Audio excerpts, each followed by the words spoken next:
मैं उस माटी का वृक्ष नहीं जिसको नदियों ने सींचा है। बंजर जमी में पलकर मैंने मृत्यु से जीवन खींचा है, मृत्यु से जीवन खींचा है। अर्थनाद से जूझते हुए उम्मीदों की नई पंक्तियों के साथ इस नए साल में आप सबका बहुत बहुत स्वागत है और नॉर्थ ईस्ट लाइव की इस विशेष श्रृंखला विश्लेषण में आपका बहुत बहुत स्वागत है।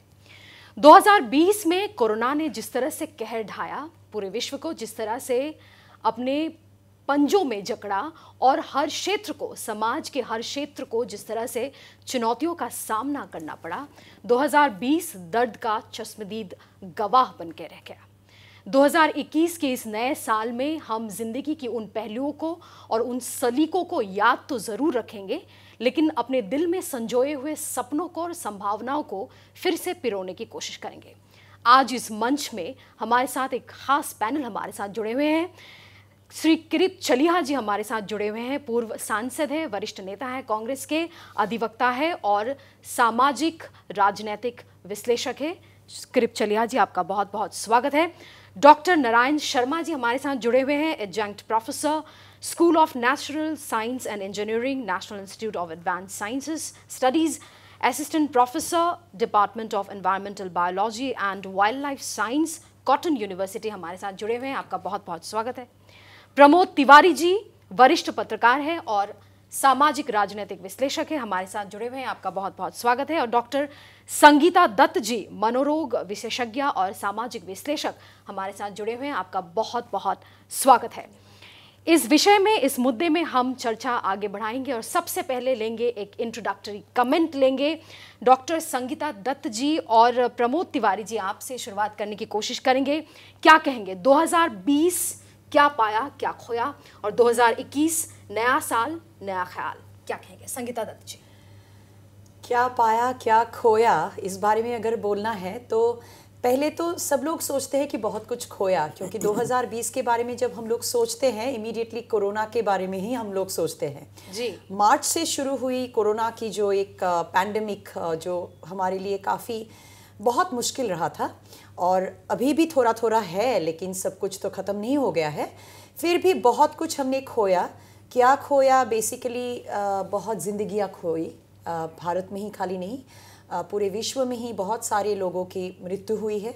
उसके अलावा बहुत लोग बीमार पड़े और उसके बाद जो कोविड का कॉम्प्लिकेशंस है उसके साथ भी उन लोगों को जूझना पड़ा।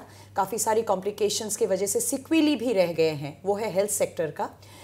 थर्ड जो बात है क्या खोया, वो है फिनेंसिस, यानी कि जो आर्थिक एक हम लोग अगर एक एरिया के बारे में डिस्कस करें तो, क्योंकि हमें पता है कि कोविड-19 के वजह से, कोरोना के वजह से काफ़ी लोगों ने अपनी जो जॉब है, काम है, उसको खोया। बहुत लोगों का इनकम बिल्कुल ज़ीरो हो गया, ख़त्म हो गया। तो इसीलिए बहुत ज़्यादा इकोनॉमिक क्राइसिस हुआ और आज भी उसका जो एक इफ़ेक्ट है उससे लोग जूझ रहे हैं, वो है फिनेंशियल पार्ट। जो नेक्स्ट पार्ट मैं जो बताना चाहूँगी, नेक्स्ट पॉइंट, वो है जो mental health area.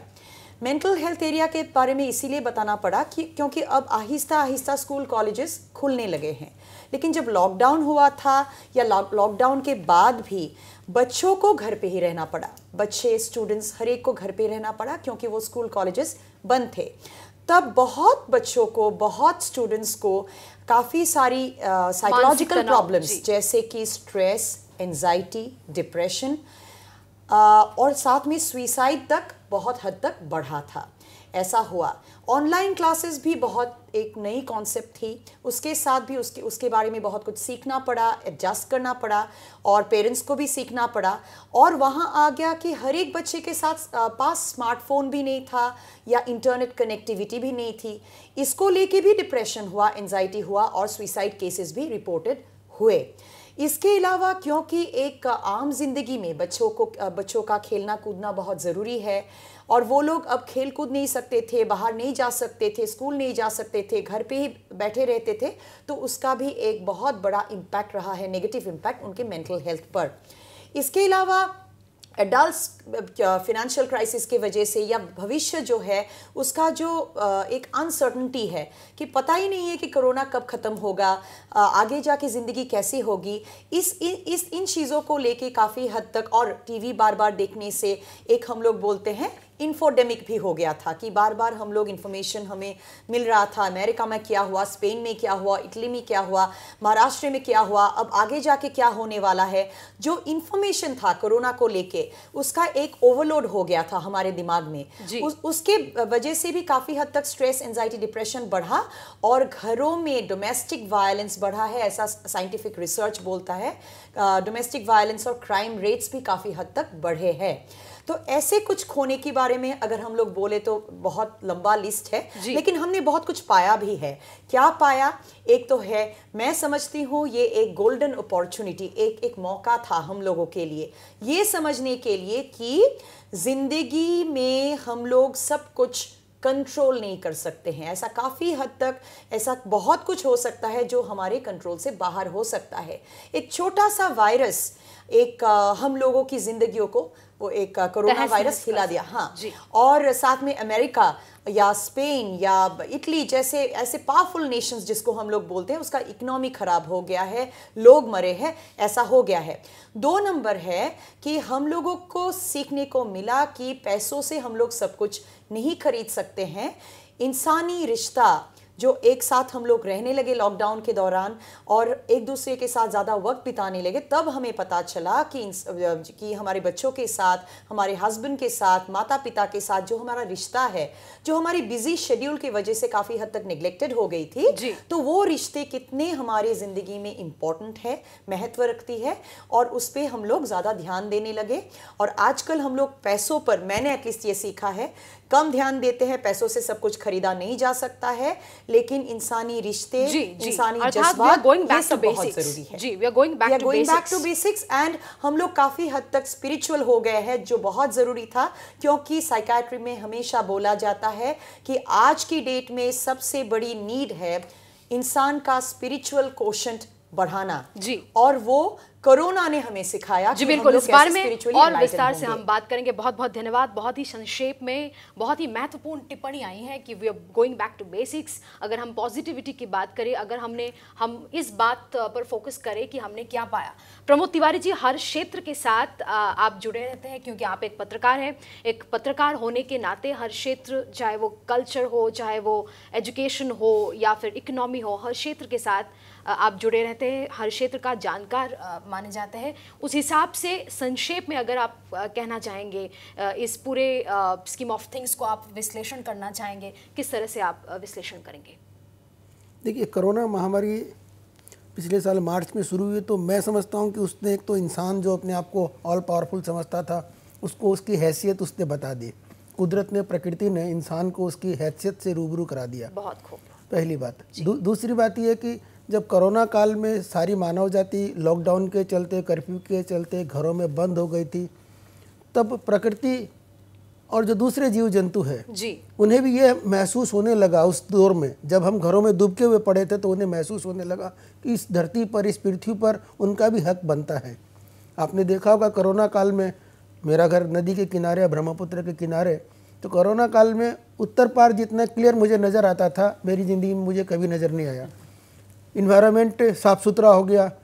GS road में आप देखिए, जो बीच में जो पेड़ गाछ लगाए हुए हैं वो ज़्यादा साफ़ सुथरे, सुंदर नज़र आने लगे, फूल तक उनमें उगाए थे। तो प्रकृति ने इंसान को कमरे में बंद करके, अपने घरों में बंद करके ये बता दिया कि तुम्हारे अलावा जो दूसरे जीव जंतु है, जो प्रकृति है, जो पेड़ पौधे हैं, उनका भी इस धरती पर बराबर का हक है। तुम अपनी लिमिट को क्रॉस मत करो। तीसरी बात है, कुछ कंट्राडिक्शंस है जो कोरोना काल में मैं भी नहीं समझ पा रहा हूँ, मैं एनालिसिस नहीं कर पा रहा हूँ। पहली कंट्राडिक्शन तो ये है कि जिन देशों में जो मेडिकल साइंस में और जो मेडिकल इंफ्रास्ट्रक्चर में हमसे बहुत ज़्यादा एडवांस्ड है, आप देखिए वहाँ मोर्टेलिटी रेट हमसे बहुत ज़्यादा है। 10%, 11%, 12% तक भी चली गई थी, हमारे यहाँ फ्रैक्शन में अभी। पहली बात तो ये नहीं समझ की, क्योंकि उनका इंफ्रास्ट्रक्चर, जब कोरोना शुरू हुआ था तब तो इस तरह की बातें आई थी कि जो थर्ड वर्ल्ड कंट्रीज़ है, जो अंडर डेवलप कंट्रीज़ है या जो डेवलपिंग कंट्रीज है, वहाँ पर लाशों का अंबार लग जाएगा, शमशान और कब्रिस्तान कम पड़ जाएंगे। ऐसा हुआ नहीं, पर उल्टे जिन देशों में इंफ्रास्ट्रक्चर अच्छा है स्वास्थ्य सुविधाएं हैं, बहुत अच्छी स्वास्थ्य सुविधाएं हैं, जिनकी पर कैपिटा इनकम हमसे बहुत ज़्यादा है, वो लोग कोरोना से ज़्यादा प्रभावित हुए और आज भी है। जी। एक और कंट्राडिक्शन मैं नहीं समझ पाया कि कोरोना काल में आप देखिए कि मानवीय त्रासदी हुई। भारत के अगर बात करें तो लोगों को करोड़ों की संख्या में लोग जो प्रवासी लोग थे अपने घरों को लौटने की व्यवस्था नहीं थी, पैदल चले। टीवी में दिखाया गया, आप लोगों ने दिखाया कि कितनी बड़े स्केल की वो एक ह्यूमन क्राइसिस थी। लोगों की नौकरियां चली गई, लोगों का 2 वक्त की रोटी जुगाड़ करना उनके लिए मुश्किल हो गया। किंतु अभी भी कोरोना काल जारी है, वैक्सीन अभी तक आई नहीं है, अभी ड्राई रन ही चल रहा है। पर आप देखिए शेयर बाज़ार सबसे ऊपर जा रहा है। एक बहुत बड़ी कंट्राडिक्शन है ये। जब इंडस्ट्री नहीं है, जब व्यापार नहीं है, जब लोगों के पास में नौकरियां नहीं हैं, आने वाले दिनों में विश्लेषकों को इन सारी बातों का विश्लेषण करना पड़ेगा कि जब इकोनॉमी की स्थिति बहुत ख़राब है, जीडीपी 3-4-5% के आसपास घूम रही है, बैंक लोन ऑफर कर रहे हैं, लोग लोन लेना नहीं चाहते हैं, करेंगे क्या, व्यापार नहीं है, रिसेशन तो नहीं कहूँगा किंतु डाउन ट्रेंड है इकोनॉमी में, किंतु शेयर बाज़ार तो नित नई ऊंचाई, आप सेंसेक्स को देखिए, निफ्टी को देखिए, नित नई ऊंचाइयों को छू रहा है। एक कंट्राडिक्शन ये है। कोरोना से हमने पाया क्या, जैसा कि संगीता जी ने कहा कि व्यक्ति ज़्यादा स्पिरिचुअल हो गया। जो लोग सोचने समझने वाले थे उन लोगों को ये लगने लगा कि इंसान सब कुछ नहीं कर सकता। अभी भी प्रकृति का, एक डॉक्टर से मेरी बात हो रही थी, मेडिकल साइंस के डॉक्टर थे, उन्होंने कहा कि अभी भी प्रकृति को साइंटिफिक इतनी ज़्यादा रिसर्च और इतना डेवलपमेंट होने के बाद भी हम लोग उसको 1% भी डिकोड नहीं कर पाए। उनकी बात मुझे लगा कोरोना काल में सही साबित हुई। कुछ नहीं, अभी तक हम समझ नहीं पा रहे हैं कि उसका क्या सेफ है, किस तरह का वायरस है ये, और ये वायरस मैनमेड है या अपने आप आ गया है। हमें तीसरी बात एक सामने और आई कि इस तरह की आपदाओं के वक्त में, भारत की मैं बात कर रहा हूँ, हम जो सोच रहे थे कि हम बिखर जाएंगे, हम टूट जाएंगे, सारा हमारा मेडिकल सिस्टम चरमरा जाएगा, वैसा कुछ भी नहीं हुआ। पूरे देश में कमोबेश ये अच्छी बात है कि कोरोना महामारी को हमारे स्वास्थ्य कर्मियों ने, हमारी पुलिस ने, हमारे प्रशासन ने, सरकारों ने टक्कर दी। और जहाँ तक असम की बात है, मैं समझता हूँ कि अगर भारत के टॉप 5 राज्यों की एक सूची बनाई जाए जिसने कोरोना से फाइट में बहुत ही मतलब जमकर काम किया, अच्छा काम किया है, तो मैं समझता हूँ कि 5 में असम का नाम जरूर आएगा। जी जी, बहुत बहुत सारी तत्व गंभीर बातें आपने कही है और कंट्राडिक्शंस के बारे में आपने कहा, और अंतर्राष्ट्रीय स्तर पे भी आपने कहा कि जिन देशों को दिग्गज माना जाता है, विश्व के सबसे प्रतापी देश भी अपने घुटनों पे आ गए। हम कृप चलिया जी आपके ओर हम रुख करना चाहेंगे। राजनीति के क्षेत्र से आप जुड़े हुए हैं, एक पॉलिटिशियन होने के साथ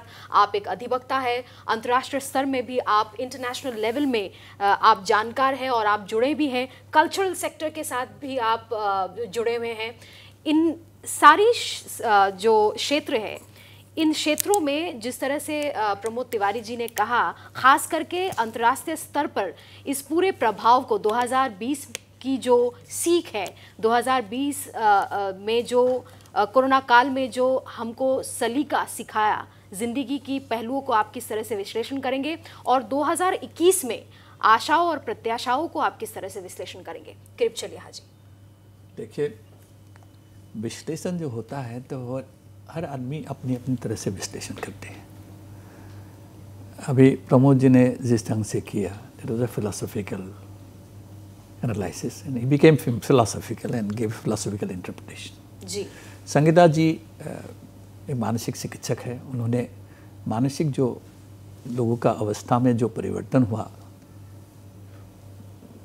गए साल के तुलना में अगले साल का क्या होगा, बड़ी अच्छी तरह से विश्लेषण। जी। On your part, how do you introspect and retrospect? मैं एक राजनीतिज्ञ हूँ, राजनीतिज्ञों को एक्चुअली कोई भी बात ज़्यादा तरसाता नहीं है, लेकिन क्योंकि politicians, I don't think much change will take place in politics because of what has happened. There are different kinds of things that take place. I think people are even now politicking and will be politicking about COVID. कल से नहीं तो परसों जरूर Covid में क्या हुआ क्या नहीं हुआ इसको लेके फिर राजनीति होगा. तो राजनीति का बात थोड़ा सा हटा के आज आपके यहाँ जो मैं कह रहा हूँ आपके यहाँ आके मैं सोच रहा हूँ कि राजनीतिक कोई इंटरप्रिटेशन की को छोड़ के मैं दूसरी ढंग से कुछ बातें, जब यहाँ आए हैं ये मौका मुझे मिले हैं तो मैं 2-1 बातें कहना चाहता हूँ. मैं कभी नहीं हूँ, लेकिन जिंदगी एक सफ़र है सुहाना, यहाँ कल क्या होगा किसने जाना. ये जब गाना हम लोग सुनते थे, हर आदमी सुनते थे, तो उसका म्यूजिक पर ज़्यादा ध्यान दे के, या राजेश खन्ना और हम लोग का ज़माना वो था। लेकिन मैं फील करता हूँ कि इस बार कोविड का जो धक्का था, इसने हर आदमी को ज़रा कल क्या होगा इसके लिए थोड़ा सा चिंता में डाले हैं। जी बिल्कुल, थोड़ा सा, सब में नहीं, क्योंकि मैं देखा हूँ कि गांव में अभी भी लोग मास्क नहीं पहन के, मैं देखा था लॉकआउट के समय मुझे बाहर जाने का मौका मिला था, मैं देखा था बाजार में, तब भी घूम रहा था। बहुत सारे लोग ऐसे भी थे, बोलते थे कि कोविड हो रहा है, हमारा यहाँ क्या होगा, हमारा तो कुछ नहीं है। पहले सोचा था कि बहुत लोग मर जाएगा, जब देखे कि मरे नहीं है, आसाम में जैसे बढ़िया चित्र रियलिटी चेक जी भाई साहब ने, प्रमोद जी ने जब बोला, यहाँ पे क्या, यहाँ पे बहुत सारे लोग ऐसे हैं, मुझे बोलते हैं कि दादा ऐसा है ना, ये तो अभी डर खत्म हो गया। तो हम लोग जब बोलते हैं आप ये क्या क्यों पहनते हो, मास्क क्यों नहीं पहन रहे हो जी, बोलते दादा ये तो आप लोगों का बीमार है, हमारा नहीं है ना। हम लोग तो कुछ मास्क को लिया ही नहीं, कुछ किया भी नहीं, हम लोग ओपनली घूम रहे हैं। कोई क्या बोलते हो, सोशल कॉन्टेक्ट, सोशल डिस्टेंसिंग, ये सब हमारा नॉर्मल लाइफ चल रहा है जी। हम लोग डेली काम करते हैं, खेती मजदूरी करते हैं, काम करते, ठेला चलाते हैं, हम लोग का तो कुछ नहीं हुआ। मरे कौन? डायबिटीज इसका है, किसका दूसरा बीमार है, रक्त ब्लड प्रेशर है। तो हर चीज़ एक समय में थोड़ा सा डर आते हैं, उसके बाद डर खत्म हो जाते हैं। ऐसा नहीं है कि हमारे मानव सभ्यता को विभिन्न समय में ऐसा खतरा आया था। ये पहली बार नहीं, मैं मतलब जिंदगी झंड है फिर भी घमंड है। मैं कुल कर रहा हूँ, मैं देखा था कि जब इन्फ्लुएंजा हुआ था पहले बार विश्व में, तो यूरोप के लोग, डॉक्टर साहब बैठे हैं, उनको मालूम होगा, और प्रोफेसर साहब बैठे हैं, वहाँ पे भी सबको पहला चीज़ जो आया था कि मास्क पहनना चाहिए, डिस्टेंस मेंटेन करना चाहिए। और हॉस्पिटल का फोटो है मेरे पास ब्लैक एंड व्हाइट में, वो देख के बड़े मुझे ताज्जुब लगा कि उस समय ऐसे ही डर हुआ था। विभिन्न समय में विभिन्न डर आते हैं। और किसी ने ठीक कहा कि मनुष्य जो है ये सबसे खतरनाक जानवर है। ये इसको अगर थोड़ा सा डर नहीं दिखाया जाए तो ये सीधा नहीं होता, ये खत्म कर देगा। ये एहसास फिर से मुझे होने लगा जी। तो जी जी जिंदगी एक ऐसा एक पहेली है, कभी ये हंसाए कभी ये रुलाए जी। और ये सब जानते हैं, लेकिन थोड़ी देर के लिए हम लोग ये सब भूल जाते हैं और अपने जो कर्म और कुकर्म है उस पर हम लोग लिप्त हो जाते हैं जी। 2020 में इस पे थोड़ा सा झटका लगा। हाँ, बाकी फाइनेंशियल जो हुआ, नोटबंदी के बाद, और बाद में फिर ये इसका असर होगा। लॉकडाउन पहले बहुत खराब लगा, क्या हो रहा है, बंद हो रहा है। लेकिन मैं आपको बताऊं, तिवारी जी सम्मत होगा कि 10-15 दिन के बाद सब लोग हम लोग जैसे बुजुर्ग जो सोच लेंगे भाई अच्छा है, इवनिंग को हम लोग वॉकिंग में जाते हैं, मैं साइकिल चलाना शुरू कर दिया गुवाहाटी में। अभी लॉकडाउन नहीं है, मैं तो अभी सरकार को बोलने वाला हूँ भाई कम से कम 2-3 घंटा का ऐसे लॉकडाउन करो ताकि लोग वॉकिंग कर सके, इवनिंग में साइकिल चला सके। क्योंकि 8 बजे 9 बजे तक अभी पूरा हॉर्न लगा के, और ये जो हमारा गुवाहाटी सिटी में तो ये जो मोटरसाइकिल लेके जाते हैं उनको तो ऐसा लगता है कि अभी कोई मरने वाला है इसलिए इतना जल्दी जाएगा, और ऐसे मूड में चलाते हैं कि वो किसी को मारने जा रहे हैं, मतलब बहुत जरूरी है। जी, जी। तो यहाँ पे ये सबसे थोड़ा सा छुटकारा मिला था, कितना अच्छा था वो। ये जो यहाँ गाना अभी हमारे को उम्र हो रहा है तो हमारा बात सुन के खराब पाएगा लोग, यंगर जनरेशन। लेकिन गाना का मतलब, फंक्शन होने का मतलब, बाप रे बाप कितना बड़ा बड़ा बजना, आवाज आता ही नहीं है, गान बाजते रहे, क्या गाना नहीं बजना बजते रहे। मेरा घर के पास ही एक फील्ड है, वहाँ पे होता है हर हफ्ते 2-3 प्रोग्राम। हम लोग पूरा कान में टूला उला लगा के हम लोग तो एवरी नेगेटिव थिंग्स है, सारे खराब चीज में भी कोई अच्छा ही होता है। मैं कहता हूँ कि 2020 में मानव सभ्यता और मनुष्य डरने लगे थे, लेकिन जिस होशियारी से ये डर को मुकाबला करा, उससे लेकिन मानव जाति को मुझे लगता है कि 2021 में साहस आएगा। लेकिन साहस आने से भी फंडामेंटल जो मैसेज है कि life is nothing, it's a tale told by an idiot full of sound and fury signifying nothing. It's a stage जहां पे हम लोग एक्टर्स हैं, ऊपर वाला बोलेगा जब जो होगा। बहुत सारे लोग जब मैं डर रहा था कि भाई ये वैक्सीन नहीं हो रहा है, क्या करना नहीं है, तो पुराना जो लोग है गांव में, मैं जब गया था गांव के लोग बोलते हैं भाई देखो जब तेरा ये आना है, तुम तो जिस दिन यहाँ आए हो जाने के लिए आए हो, कब जाना है, क्या कब जाना है, कैसे जाना है, ऊपर वाला ठीक करते हैं। अभी कोविड आया है, हाँ, नहीं तो तुम गिर के भी मर सकते हो। So after all that we are, और लाइफ कुछ भी नहीं है, वी आर लाइक पेबल्स, छोटा छोटा पेबल है जो उस बड़ा महासागर में आप डाल दो, कहाँ जाता है कहाँ गया है किसी को मालूम नहीं। इसका एहसास थोड़ा सा होने से मेरा ख्याल से यंगर जनरेशन्स को भी एक देखा है, इससे मैच्योरिटी आएगा, लोग कंस्ट्रक्टिव होके, और सबसे बड़ा बात है इस बार सबको मालूम हो गया कि तुम जितना कि बड़ा हो, जितना नाम का हो, जितना पैसा वाला हो, जो भी ना हो, एक ऐसा धक्का भी आते हैं जिसमें तुम लोग सब अपने आप की तरफ नहीं, सबको लेके चलना है। ज़्यादा बोल दिया मेरा ख्याल। चलिए, एक राजनीतिज्ञ की ओर से इतनी रुचि संपन्न विश्लेषण, आपको बहुत बहुत धन्यवाद। और जिस तरह से आपने कहा कि 2020 में मानव सभ्यता में कुछ आया या ना आया वो तो नहीं पता, लेकिन स्थिरता ज़रूर आई। डॉक्टर नारायण शर्मा जी, आपके वक्तव्य के साथ सामंजस्य बनाते हुए आपसे हम पूछना चाहेंगे, क्योंकि आप एक एजुकेशनिस्ट होने के साथ आप एक प्रकृति प्रेमी भी हैं, और जिस तरह से कहा जा रहा है कि समाज के हर वर्ग में, समाज के हर क्षेत्र में हमने देखा कि लोगों ने भूखमरी देखा, बेरोज़गारी देखा, सुइसाइड्स देखे, आत्महत्याएं देखे, और धीरे धीरे मानवता, जिस तरह से हमारे हर पैनलिस्ट ने कहा कि मानवता, people came back to their basics. How do you define, how do you once again retrospect and introspect this entire dynamics? सबसे पहले तो मैं सभी लोगों को नया साल का मुबारकबाद देना चाहता हूँ। पिछले साल 2020 मेरे लिए एक अजीब तरह का साल रहा। इसमें बहुत सारे नई चीज़ें सीखने को मिले और बहुत सारे चुनौतियों का भी सामना करना पड़ा। बट सबसे इम्पॉर्टेंट जो लेसन मैंने सीखा लास्ट ईयर में कि जो हम लोग सोचते थे कि मानव एक बायोडाइवर्सिटी का एक अलग भाग है, जो एक लोगों को लगता है कि जो भी प्रकृति में जितने भी चीज़ें हैं जो कि हमारे लिए, हमारे उपभोग के लिए बने हुए हैं और हम प्रकृति से अलग हैं जी। तो उसको हाँ, उस जस्ट द कंज्यूमर वो वाला फीलिंग जो था वो इस छोटे से वायरस ने मतलब लोगों को घुटने पर ला दिया और बोला कि नहीं, तुम भी प्रकृति का एक अभिन्न अंग हो। अगर मैं कोरोना को एक्चुअली में इसको एक सिम्टम की तरह देखना चाहता हूँ। इसका जड़ कहीं और है। हम लोगों ने एक कोरोना सर्वप्रथम आया क्यों, वो तो बहुत सारे हाइपोथेसिस हैं। कोई कहते हैं कि चाइना से, फर्स्ट बैट से, फिर पेंगोलिन में आया, फिर पेंगोलिन से ह्यूमन में जंप किया, तो there is a term called spill over. तो लोगों को लगता था कि वो स्पिल ओवर होके ये आदमी तक पहुंच गया।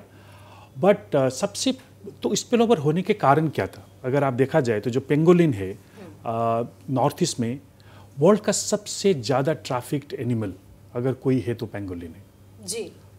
उसके जो अंग वगैरह हैं, तो वो अंग को आप चाइना के बाज़ार में या साउथ ईस्ट एशिया के डिफरेंट मार्केट्स में इनके अंग को बेचा जाता है। तो आपको सुन के आश्चर्य होगा कि नॉर्थ ईस्ट में भी हमारे पेंगोलिन है और यहाँ पे भी इसका शिकार बहुत बड़ी मात्रा में होता है। तो हम लोग जनरली क्या करते हैं कि अगर कोई राइनो मर गया काजीरंगा में तो एक बड़ा सा न्यूज़ आता है, बट अगर एक पेंगोलिन कहीं मरा तो कुछ उसका न्यूज़ कहीं नहीं आता है। तो किसी ने कहा कि एक पेंगोलिन का रिवेंज है कोरोना। तो जो वाइल्ड लाइफ जो ट्रेड है वो आपका अगर देखा जाए तो वर्ल्ड का टॉप मोस्ट 5 इलीगल ट्रेड में एक है वाइल्ड लाइफ ट्रेड, जो कि जिसमें कि बहुत सारे लोग लिप्त हैं। और नॉर्थ ईस्ट भले ही आपको लगता नहीं है यहाँ पे, बट नॉर्थ ईस्ट में बहुत सारे जो एनिमल्स, प्लांट्स वगैरह का जो डिक्लाइन हो रहा है उसका एक कारण वाइल्ड लाइफ ट्रेड है। तो ये जो कोरोना है, मुझे जहाँ तक लगता है कि वाइल्ड लाइफ ट्रेड के एक वजह से, जब चाइना के बाज़ारों में जब पेंगोलिन के जो मीट आया और उसमें से स्पिल ओवर होके जो एक हाइपोथेसिस है कि उसमें से जो मार्केट में सेल कर रही थी कोई लेडी, तो उनमें गया और जो पेशेंट नंबर 0 बोलते हैं जो कोरोना फर्स्ट पेशेंट, तो फिर वहाँ से, क्योंकि अभी कोई देश मतलब आइसोलेटेड नहीं है, सारे देश कनेक्टेड हैं। कल अगर कुछ दिन पहले आपने सुना होगा कि एक नया स्ट्रेन वायरस यूके में आने लगा है, तो उसको असम आने में ज़्यादा टाइम नहीं लगेगा जी, क्योंकि इतने सारे कनेक्टिविटी है अभी 24 काम जैसे या सो वर्ल्ड अभी कनेक्टेड है। तो हमको ज़्यादा सावधानी करनी है कि क्योंकि अगर कोई भी एक बीमारी अगर कहीं पे भी हो तो वो विश्व के कोई भी दूसरे जगह में जा सकती है। तो और एक शिक्षा हम लोग को मिली है कि हम लोगों ने एनवायरनमेंट के ऊपर हम लोगों ने ध्यान नहीं दिया है। जैसे अभी कुछ देर पहले प्रमोद जी शोषण किया, प्रकृति का शोषण किया। कुछ देर पहले प्रमोद जी बता रहे थे कि उन्होंने पहली बार नॉर्थ गुवाहाटी को देखा साउथ गुवाहाटी से, और इतना अच्छा वातावरण हुआ, वो सही है। मतलब कहीं बहुत जगह में पानी का जो क्वालिटी था वो अच्छा हुआ, एयर क्वालिटी अच्छा हुआ। तो अब जस्ट सोचिए कि अगर 15 या 21 दिन के अगर लॉकडाउन से ये स्टेज आ सकता है, तो क्योंकि अर्थ बहुत ज़्यादा रिजिलेंट है, अगर इसको आप थोड़ा इसको ब्रीदिंग समय दे देंगे तो वर्ल्ड जो है वो अब जो पुराने स्तर पे जा सकता है। जो अभी हम लोग जो चर्चा कर रहे हैं कि कार्बन डाइऑक्साइड 2 डिग्री सेल्सियस अगर बढ़ेगा वर्ल्ड में, तो उसके असर अलग अलग होंगे, जो कि रिफ्लेक्शन आएंगे कोरोना जैसे। कोरोना में बोलता हूँ कि पहली महामारी नहीं है और ये लास्ट महामारी भी नहीं है। तो इनफैक्ट अभी हम लोग ऐसे कोरोना जैसे भयंकर महामारी, तो आपका कहना है कि ये एक वार्निंग साइन है? वार्निंग साइन है, क्योंकि अगर देखा जाए तो कोरोना से बड़ा एक विपदा हमारे सामने है जो सबको बता रही है, वो क्लाइमेट चेंज जी, ग्लोबल वार्मिंग क्लाइमेट चेंज, जो कि हम लोग उसके ऊपर कोई ध्यान नहीं दे रहे हैं। हम लोग क्या कर रहे हैं कि हमारा जितना फोकस है जो हम लोग डेवलपमेंट में लगा रहे हैं, तो वहाँ पे हम लोग प्रकृति के साथ कॉम्प्रोमाइज़ कर रहे हैं। तो अगर हम लोग प्रकृति के साथ कॉम्प्रोमाइज़ करेंगे, जो कि हमारा अगर प्रकृति को आप जितना भी कोरोना ने अभी डैमेज किया है वो एक वायरस की कीमत है। अगर आप उसको अलग तरीके से अगर देखा जाए तो एक वायरस की कीमत जितनी भी अभी वर्ल्ड में जितने भी ट्रिलियन डॉलर खर्चा हुआ है, तो उसका वो कीमत है। तो आप अगर इकोसिस्टम सर्विसेज देखें, जो हम लोग हवा ले रहे हैं, जो हम लोग शुद्ध जल ग्रहण कर रहे हैं, तो उनका जो सर्विसेज है अगर उनको आप इकोनॉमिक टर्म में अगर आप कन्वर्ट कर दें, तो जो नेचर हम लोग को दे रहा है, अगर उसके साथ आप डेवलपमेंट कोई भी एक प्रोजेक्ट का तुलना करें, तो डेवलपमेंट का जो प्रोजेक्ट है वो आपका छोटा ही होगा। तो मैं डेवलपमेंट के खिलाफ नहीं हूँ, बट मैं डेवलपमेंट विथ एनवायरनमेंट प्रोटेक्शन। जी, 100 बात की एक बात, सिर्फ अपने जनरेशन के प्रति लक्ष्य ना रख के सस्टेनेबल डेवलपमेंट की ओर लोगों को ध्यान देना चाहिए। बहुत ही तात्पर्यपूर्ण प्रतिक्रिया, introductory comment doctor Narayan Sharma ji आपकी तरफ से। हम इस विषय पर विस्तार से बात करेंगे, विश्लेषण करेंगे, लेकिन अभी लेते हैं एक छोटा सा कमर्शियल ब्रेक, लेकिन वापस लौटेंगे। देखते रहिए विश्लेषण।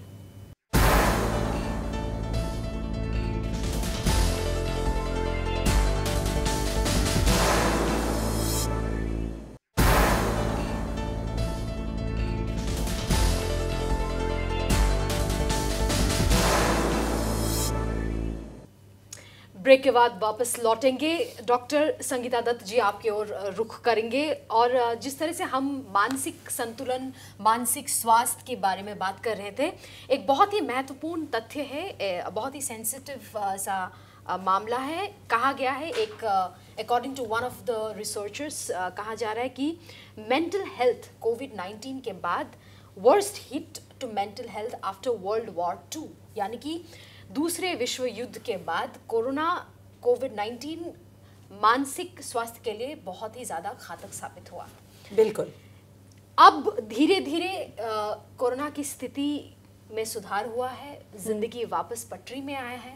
तो एक मनोरोग विशेषज्ञ के तौर पे आप फील्ड पे काम कर रहे हैं, तो कहीं ना कहीं मानसिक स्थिति में सुधार हुआ, क्या लगता है आपको? और जिस तरह से हमने अभी हमने चर्चा किया था कि ब्रिटेन में कोविड के नए स्ट्रेन्स पाए गए हैं, यूके में कोविड के नए स्ट्रेन्स पाए गए हैं, लेकिन कहीं ना कहीं आपको क्या लगता है, आप रुझान क्या है कि लोग इस बार ज़्यादा अलर्ट है और मेंटली प्रिपेयर्ड है इस बार लड़ने के लिए? जो बिल्कुल। डर है वो पहले की तरह नहीं है, क्या कहेंगे आप? अंग्रेजी में कहा जाता है कि एक a challenge can either make you or break you, the choice is yours.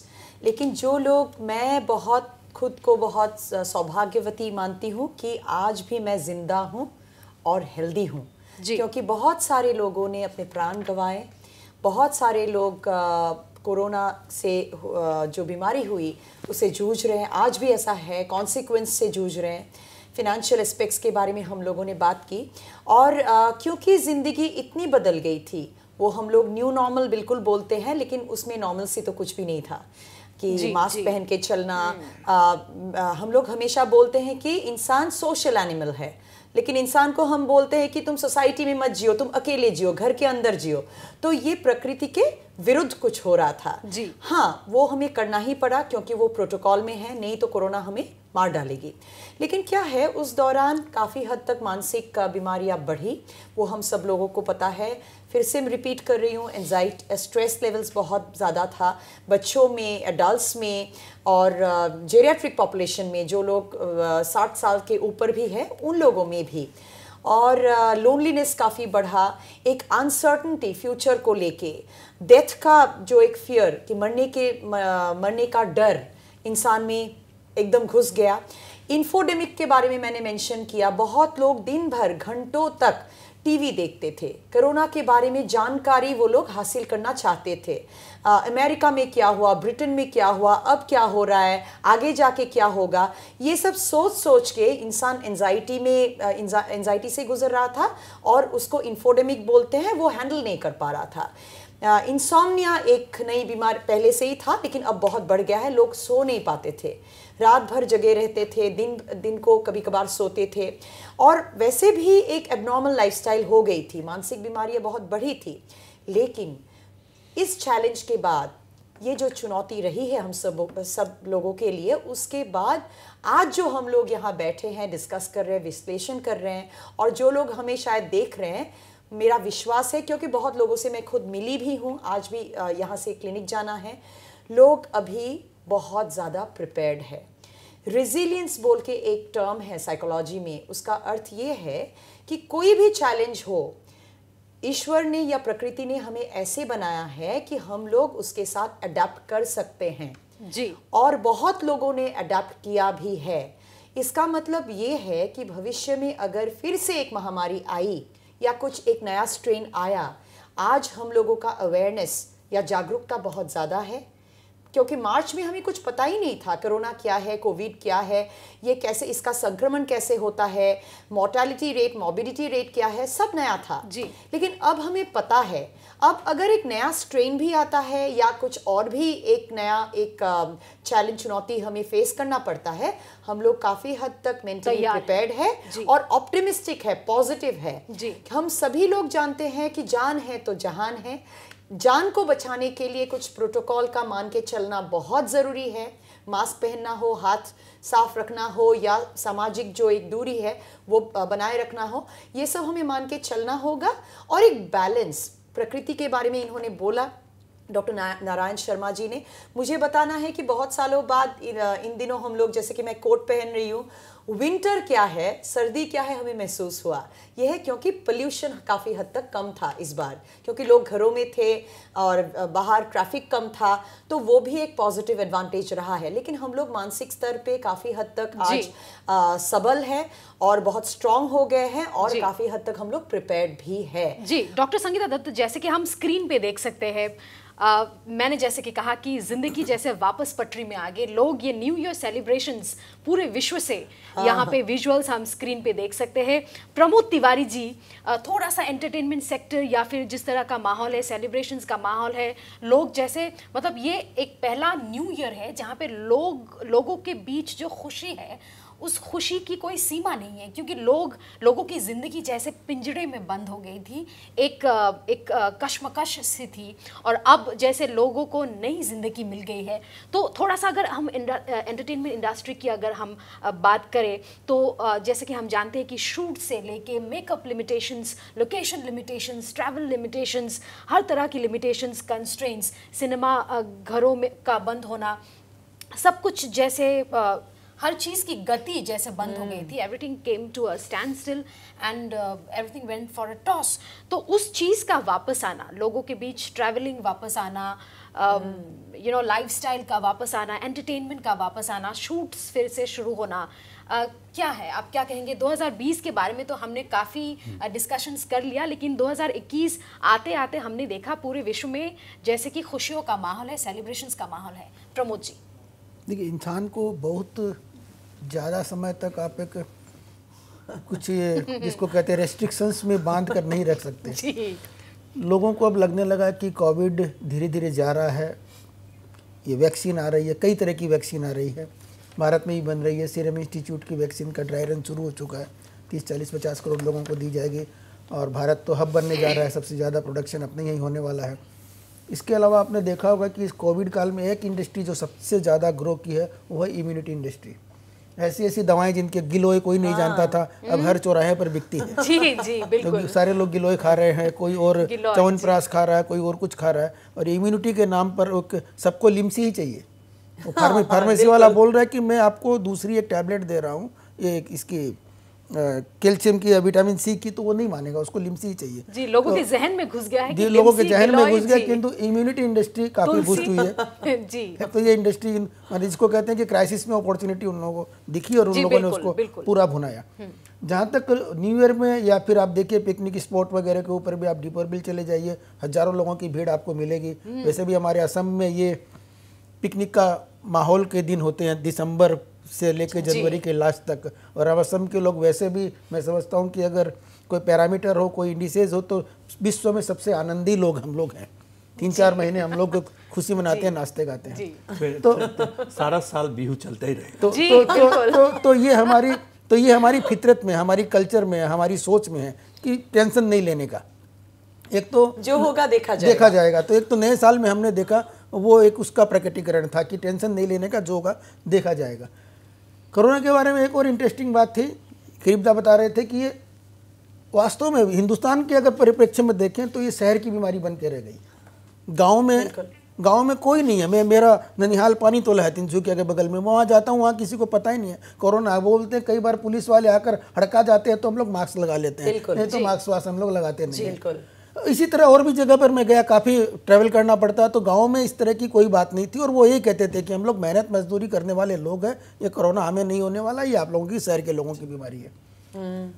जहाँ तक हॉस्पिटलिटी और ये एंटरटेनमेंट इंडस्ट्री की बात है, मैं समझता हूँ कि वर्ल्ड वाइड कोरोना से सबसे ज़्यादा अगर कोई इंडस्ट्री सफ़र की, इफेक्ट की है, तो वो यही इंडस्ट्री है। धीरे धीरे ये पटरी पर आ रही है, पर मैं समझता हूँ कि इसे और पूरी तरह से पटरी में आने में बहुत वक्त लगेगा, क्योंकि अभी रेलवे है वो रेगुलर नहीं हुई है।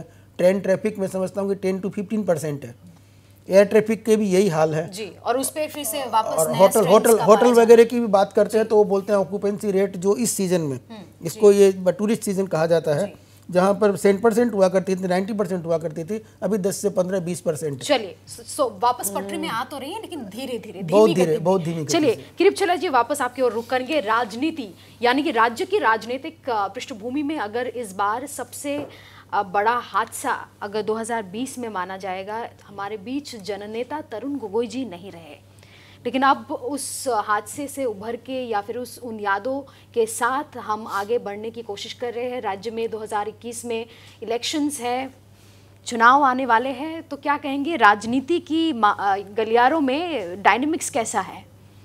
देखिए, मैं एक बात मैं मानता हूँ कि तरुण गोगोई जी का जाने का असर लोगों के बीच में पड़े है, लेकिन मेरे ख्याल से हर आदमी को एक समय में जाना ही पड़ता था। मैं जब स्कूल में था तो मेरा ख्याल से मैं आई वॉज इन क्लास 4 और 5। मैं घर पे थोड़ा सा, जब मैं छोटा था, थोड़ा सा मैं नटखट था, तो मैं स्कूल से भागता था और मैं घर पे बताता नहीं था कि मैं स्कूल नहीं गया हूँ। 10 बजे निकल जाता हूँ घूम के, अब फिर 3 बजे 3:30 बजे आके घर में बोलता हूँ, बहुत माँ को बोल देता हूँ, पिताजी को तो मालूम ही नहीं है कि बहुत घूम के बहुत कस किया, जो टीचर ने इतना ऐसा किया। फिर ऐसे 3-4 दिन चला गया, फिर मैं सोचा कैसे जाऊँगा स्कूल में मुझे तो पिटाई होगा। तो उसी दिन मुझे खबर आया कि जवाहरलाल नेहरू जी का डेथ हो गया। शाम के टाइम था, तो मेरा पहला सोच था, सब लोग बोल रहे थे कि नेहरू जी का डेथ हो गया, क्या होगा देश का। मुझे भाई नेहरू जी का डेट हो गया तो देश का क्या हुआ? तो फिर मैंने सोचा अरे स्कूल तो अभी बंद हो जाएगा, तभी सब नॉर्मलाइज होएगा, पहले तो मेरा अपना सुविधावाद जो है अंदर का अच्छा मैं तो बच गया हूँ। नेहरू जी गया, You're so childlike. What I'm saying, Nehru ji गया ना, मैं इससे जो बोलना चाहता हूँ प्रमोद जी समझ रहे हैं जी। मतलब आदमी या कोई भी जाने का और आने का ये नीति इस देश में सबसे हमारा मनुष्य का सबसे बड़ा चीज है, जीव का सबसे बड़ा सच है कि तुम यहाँ आए हो, तुमको जाना पड़ेगा। कब जाओगी कब आओगी उसका निर्णय कोई और करता है, उसका इशारा से चलता है। तो तरुण गोगोई जी गया, उसको लेके मैं नहीं समझता हूँ कि तरुण गोगोई गया तो राजनीति नहीं चलेगा। राजनीति चलता रहेगा, कल मैं जाऊं ये जाऊं, राजनीति अपने ढंग से चलता रहेगा जी। लेकिन मैं देखा हूं जो प्रमोद जी ने बड़ी अच्छी तरह से बोले कि कोविड को लेके इस बार ज्यादा राजनीति नहीं हुआ है और मुझे लगता है बड़ी ज्यादा राजनीति होगा भी नहीं जी। लेकिन अब चुनाव के माहौल में वापस चलता रहेगा। जी। अब से चलता रहेगा। अभी जो जिस लेवल पे हम लोग बात करें, हम लोग मनुष्य की बात करें, यहाँ लाइव जंतु का लिए बात कर रहे हैं, शांति के लिए बात कर रहे हैं, आध्यात्मिक बातें कर रहे हैं, एंटरटेनमेंट इंडस्ट्री की बात कर रहे हैं, तो उस पर काहे को पॉलिटिक्स जैसा घटिया चीज को आप लाते हो? इसका भी जरूरत नहीं। वो उसको चलने दो अपने रास्ते से। जी। मैं ये कहने वाला हूँ, मैं दूसरी बात कह रहा हूँ कि हर आदमी को including politicians now they should also think कि डेवलपमेंट के बाद डेवलपमेंट करो आप, लेकिन development should be in sync with nature. आप जब भी नेचर के खिलाफ जाओगी, नेचर आपको ऐसे मारेगी अपने समय में, क्योंकि जितना ही आप ना बोलो कि हम लोग मनुष्य ही है, मनुष्य is not fundamental for nature. Exactly. Man may come, man may go, but I go on forever. That is what nature is. जी जी। और ये कोई नया चीज नहीं है। वायरस, मेरा ख्याल से किसने बोले आप लोगों ने कि एक वायरस, छोटा सा चीज जो आप आंख से नहीं देखते हो, बिल्कुल, एक वायरस ने सबको हिला दिया। शत्रु। बिल्कुल। हम लोग का जब प्रलय आएगा, जब महाप्रलय आएगा जी, तब तो कोई बच नहीं पाएगा। जी जी बिल्कुल। तो ये सोच लेके अगर थोड़ा सा डर आ जाए तो पॉलिटिशियन का, हम लोगों के मन में जो कपटता होता है, जो बदमाशी होते हैं, जो स्वार्थ होता है, उससे अगर थोड़ा सा डर जाए तो पॉलिटिक्स थोड़ा सा अच्छा होगा। जी बिल्कुल। हम लोग को वही बिल्कुल, काम बहुत है। ही सकारात्मक ऐसा सोच है। अंत में बहुत ही संक्षेप one liner doctor Narayan Sharma ji आपके ओर से, इस मंच से प्रकृति प्रेमी होने के नाते, और अब तो शिक्षा के क्षेत्र में भी हर चीज़ वापस धीरे धीरे पटरी में आ रहे हैं, तो नए साल में आपके ओर से इस मंच से आप क्या वार्ता प्रेरित करना चाहोगे? What is your message to everyone, to global citizens from this platform? So corona के टाइम पे और लॉकडाउन के टाइम पे आप लोगों ने देखा होगा कि जो ऑनलाइन क्लासेस वगैरह हैं जी, वो बहुत मतलब वो मैंडेटरी हो गए। जी। तो ये चैलेंजिंग था, बट मैं समझता हूँ ये अपॉर्चुनिटी भी था। चैलेंज येट अपॉर्चुनिटी भी था, क्योंकि जैसे बहुत लोग जो थे कि जो कंफर्टेबल नहीं थे टेक्नोलॉजी के साथ, तो उनको बहुत जल्दी से अडाप्ट करना पड़ा। सो जो कि टेक्नो सेवी टाइप के जो लोग थे, वो लोग तो बहुत जल्दी वो हो गए। तो क्या लगता है आपको, कहीं ना कहीं ये जो नया ट्रेंड है वो रिटेन होगा? ये रिटेन होगा, बट मैं समझता हूँ कि टेक्नोलॉजी को हम लोग उस हिसाब से, मतलब इसका अल्टरनेटिव नहीं होना चाहिए, इसको सप्लीमेंट्री होना चाहिए। जो फिजिकल जो क्लासेस हैं, जो एक क्लास रूम में बैठ के पढ़ाने में जो मजा है, और जो स्टूडेंट के साथ जो कम्युनिकेशन असर होता है, वो मुझे नहीं लगता है कि ऑनलाइन क्लासेस में होगा। क्योंकि मैंने भी सारे 2020 में बहुत सारे क्लासेस ऑनलाइन किए, बट ये मुझे एक एहसास हुआ कि जो फेस टू फेस जैसे हम लोग बात कर रहे हैं, अगर इसी चीज़ को अगर हम लोग घर से बैठ के शायद डिस्कस मतलब आपका कहना ये है कि ट्रेडिशनल जो जरिया है, टीचिंग प्रैक्टिस जो प्रणाली है, उसको रखना और है, नई प्रणाली, दोनों को एक साथ रखना है, बट टेक्नोलॉजी को हम लोग को अच्छी तरह से यूज करना है।